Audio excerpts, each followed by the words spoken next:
The big breaking story this Friday morning, 7 security personnel have been killed in the deadly terror attack at an army camp in Uri in the Baramulla district of Jammu and Kashmir. This is a major strike. 2 out of the 4 terrorists have also been killed in a counter-strike by forces. The latest that's coming in is that there were 4 terrorists in the Uri camp. It is a major strike and 2 terrorists have been killed so far. Deputy Editor Shiv Arur now joins me live for more on this story. Shiv, take us through the latest.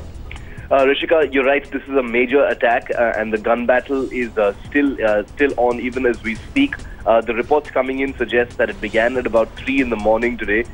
This particular army location, very close to the line of control, is the headquarters of the 31th Field Regiment.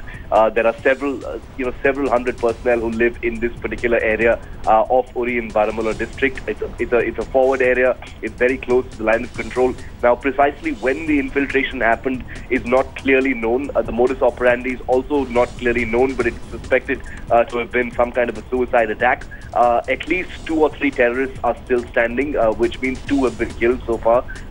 Extremely expensive attack so far. 5 army men are reported to have been killed. 2 people from the Jammu and Kashmir police who were apparently either inside or just outside the camp have also been killed. The precise sequence of events will be known in just a short while from now. Remember, this comes just a couple of days before Prime Minister Modi is to visit the valley, to begin his campaign, in Srinagar and the rest of Jammu and Kashmir that will be going to the elections. But this major strike is an enormous setback to the security forces. 5 army men and 2 policemen killed. Remember, Rishika, in the last 6 to 7 days, there have been at least three incidents, 3 separate encounters in which the army has actually managed to stop infiltration. They had one in Arnia where they were able to gun down the terrorists, one of whom was wearing a suicide vest.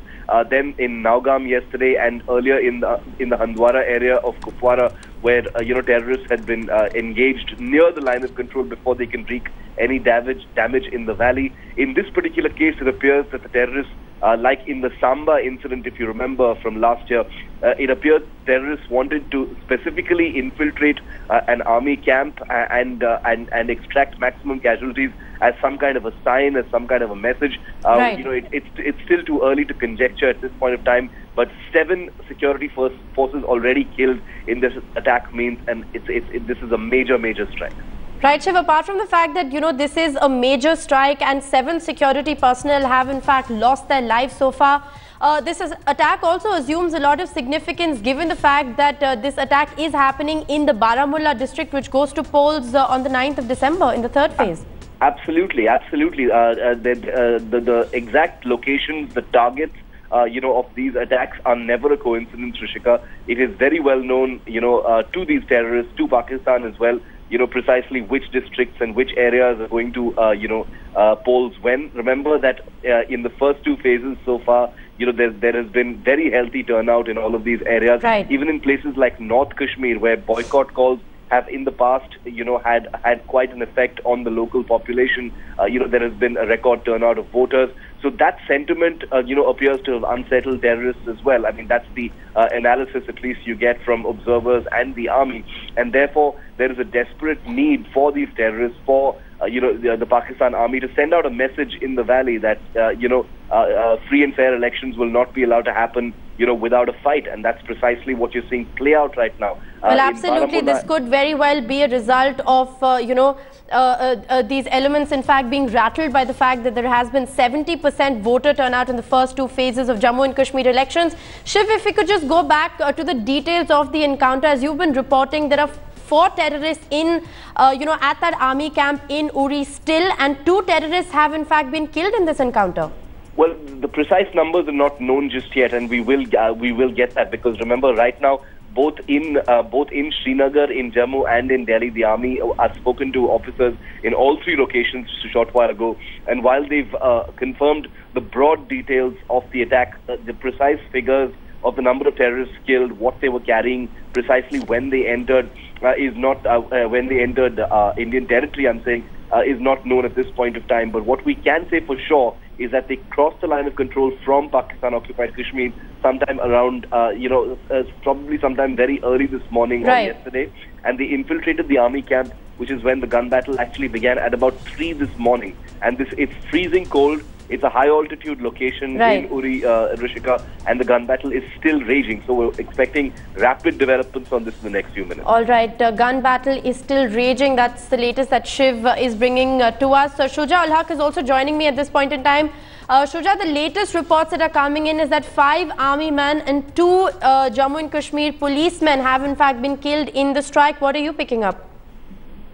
Well, Rishika, the information is that is trickling down is coming in, in bits and pieces. But we are learning that at least 2 policemen have lost their lives in this, and 3 army jawans have also died. That is confirmed, but there are more casualties, very serious casualties, and the death toll could go up. We are also learning that at least 3 militants were inside. And it's quite possible that one of the militants might have died. But the firing is still going on as we speak, and there's very heavy gunfire that is being reported from inside this camp. As I was pointing out earlier as well, the police party had gone in as initially, there was no clarity on as what had happened. Some inputs were that there is possibly a minor fire inside the camp, and that's why a police party had gone in, which was led by a deputy superintendent of police rank officer. But the moment they reached in, they found out that it was actually a militant attack, and there were militants inside who were firing at them. That's when, in the initial surprise, all these officers and jawans got injured. The maximum damage has been inflicted because of that first fire that was, that was actually exchanged there. Right, so Shuja, this is in fact, a security nightmare given the fact that Baramulla is going to the polls on the 9th of December, and also that Prime Minister Narendra Modi is going to be visiting Srinagar this Sunday. Well, certainly it is a major security nightmare. The fact that Kashmir Valley is going through the atmosphere of elections, and we've already crossed 2 phases.